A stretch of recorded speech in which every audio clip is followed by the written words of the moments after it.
Welcome back to the channel, everyone. We get to finally talk about another set of phones that honestly, the S20, it just came out. You guys already know what it's about. But the iPhone XS has been out for a minute now, and I feel like a lot of people own the iPhone XS. Maybe they want to see what the differences are between them and everything. And I'll go ahead and talk about pretty much everything at like a bird's eye view level about these phones. But just keep in mind, I will be doing separate camera tests and separate speed tests for these two phones. I usually do this with every new phone that comes out, so I just didn't want to, fit everything, make this video like 30 minutes long. I might as well break them down, make like a 10-15 minute videos each, and then give you guys a better idea of basically, how these two phones compare. Now, the Galaxy S20, as you guys know, just came out. It's the brand new phone from Samsung, and this is actually the base model of the S20 lineup. Last year we had the S10e, and that was pretty much the base model, but now things have changed. Now that is not the case. The iPhone XS, though, came out 2 years ago in 2018, so not quite 2 years. It's been like a year and a half. And when that thing came out, it was pretty much the the main phone of the time. There was the iPhone XS Max, but the iPhone XS was the most popular phone at the time, and that was a $1,000 phone. And now the Galaxy S20 is the $1,000 phone. So it's weird how even just a year and a half later, how things changing in these phones. Now, when the Galaxy S20 came out, obviously it came out, it's barely even released yet. It has that $1,000 price tag, which is kind of a lot. I'm not gonna lie, but some people might say, oh, it's only like a minor refresh from the S10 and all that stuff. But the S20 does have a lot of cool features, and some of those features we really haven't seen in other phones yet. So I think I give a Samsung a lot of credit for that. So that's definitely a cool thing right there. Where the iPhone XS started off with a $1,000 price tag in 2018, and right now you can pick one up on Amazon for less than $500. So the iPhone XS on Amazon right now, not brand new, it's certified refurbished, keep it in mind, does cost about half the price as the Galaxy S20, which is a pretty big deal, especially for somebody who wants to retain the most amount of value per dollar. So even at that point, there's still a lot of value in an iPhone XS. It's not an outdated phone. Just because the S20 came out and just because the 11 Pro came out, it doesn't mean the iPhone XS is an outdated or unusable phone at all. So that pretty much covers it up in terms of the price points and everything. Looking on the front though, the iPhone XS has a 5.8-inch Super Retina OLED display. It's 1125 by 2436 pixels. And overall, I think it's a pretty decent panel that it has on it. I never really had any problems with it. You have Force Touch on that display. You have True Tone technology, which is really, really nice. And I think overall, the display is actually pretty decent for a phone like this. It's not like a huge, crazy display. It doesn't have any like cool, crazy features or anything like that. It's a pretty normal device overall. But that's something that I really do like about the iPhone XS.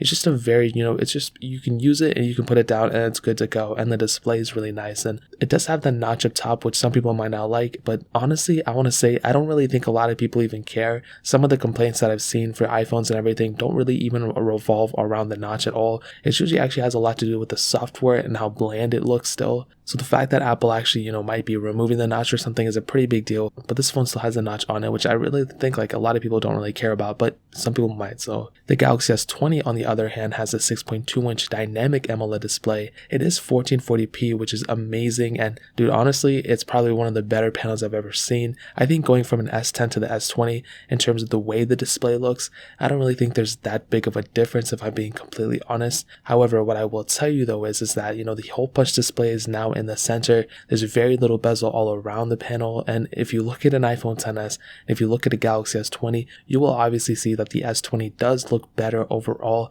than the iPhone XS. That's just a given. The S20 looks so nice. It looks just so futuristic, and even though we've kind of come like accustomed to this design, it still doesn't blow me away. Like, still blows me away every time I look at it. It's such a good looking panel. The iPhone XS is a good looking panel too, but the Galaxy S20 is far better. But you have two cool things with the Galaxy S20: that inbuilt fingerprint sensor in the screen, where the iPhone XS does not have a fingerprint sensor anywhere on the phone, but you also have that 120Hz refresh rate on the Samsung Galaxy S20's display, where the iPhone XS does not have that. Really, no iPhone has that, and barely any phones in the market have that capability. The Samsung Galaxy S20 does have that capability, which is amazing, and the fact that Samsung brought it into this phone means that basically all other phones are probably going to end up carrying some type of feature like this. So it's definitely going to be some really, really cool stuff once Samsung actually, once other phone manufacturers start implementing this, and even if Apple puts it on their phones, that's going to be awesome. But between these two phones, Samsung Galaxy wins in terms of the display for sure. Galaxy S20 has USB Type-C on the bottom, iPhone XS Lightning port, no headphone jacks on either of these phones.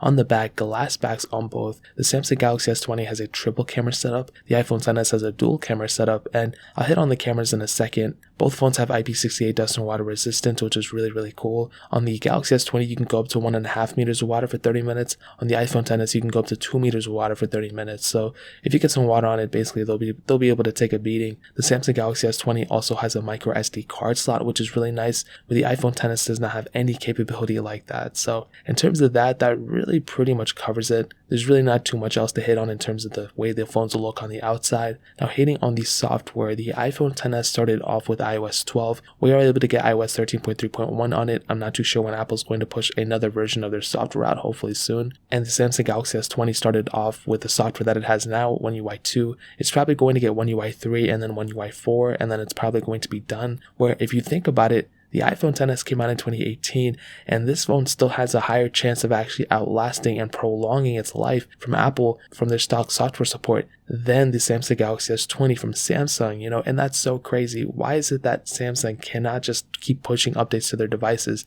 It makes absolutely no sense to me. They have all these resources, they have all these cool little things, but for some reason they still can't push the same amount of updates as something like Apple or even like the Google Pixel lineup. So between these two phones, the iPhone XS will probably end up still lasting longer than the Samsung Galaxy S20, which is pretty sad, coming from the fact that that phone costs $1,000.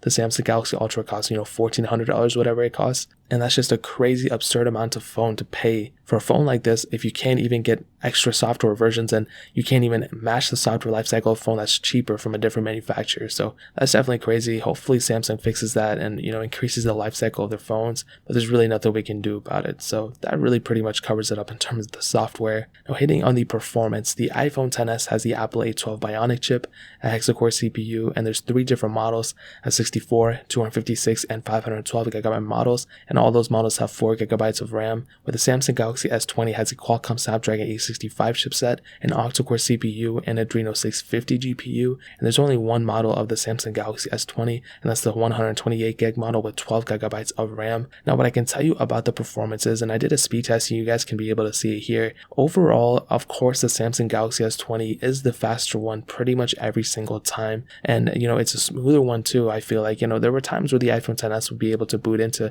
certain apps and it was faster here and there a little bit. It wasn't faster, but it was smoother, I think. But I think as of right now, the Samsung Galaxy S20 is just the faster phone between all the phones that I've tested, and even against the iPhone 11 it was faster than that, and it makes total sense. It's the newest device.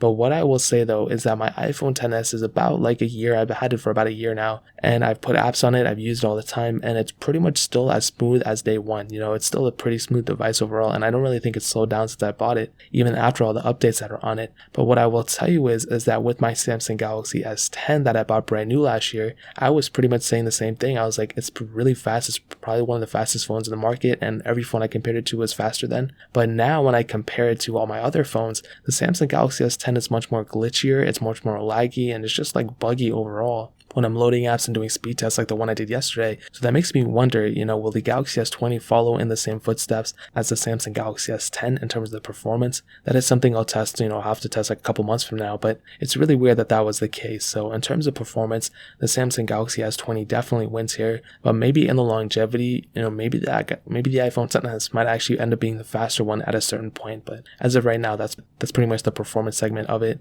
Now, hating on the cameras, the iPhone XS has a dual camera setup, 2 12 megapixel lenses, a wide angle lens, and a telephoto lens, where the Samsung Galaxy S20 has a triple camera setup, a 12 megapixel wide angle lens, a 64 megapixel telephoto lens, then another 12 megapixel ultra wide sensor, and on the front, 10 megapixels on the Galaxy S20, 7 megapixels on the iPhone XS. We can shoot 4K at 60 frames on that front camera on the S20, or we can only do 1080p at 60 frames on that front camera of the iPhone XS. So that's definitely a pretty cool advantage that we have on the S20 over the iPhone XS for sure. On that back camera though, I think the quality is definitely better on the Galaxy S20. Like I said, I'll be doing a whole separate camera test so you guys can see all the photos and everything, but I do feel like overall, yeah, the Galaxy S20 has the better camera pretty much every single which way you look at it. I think the iPhone XS still has a lot going for it, and I think the audio quality is probably still better on the iPhones, like I've been saying for the last 3 years. But I think for sure the Galaxy S20 still has a lot going for it, and the biggest thing is that not only that additional ultra-wide sensor, but you also are able to shoot 8K videos, which is insane. That's a huge amount of resolutions, and honestly I don't think anybody's really going to film with it, but that's still something cool that you have the ability to do that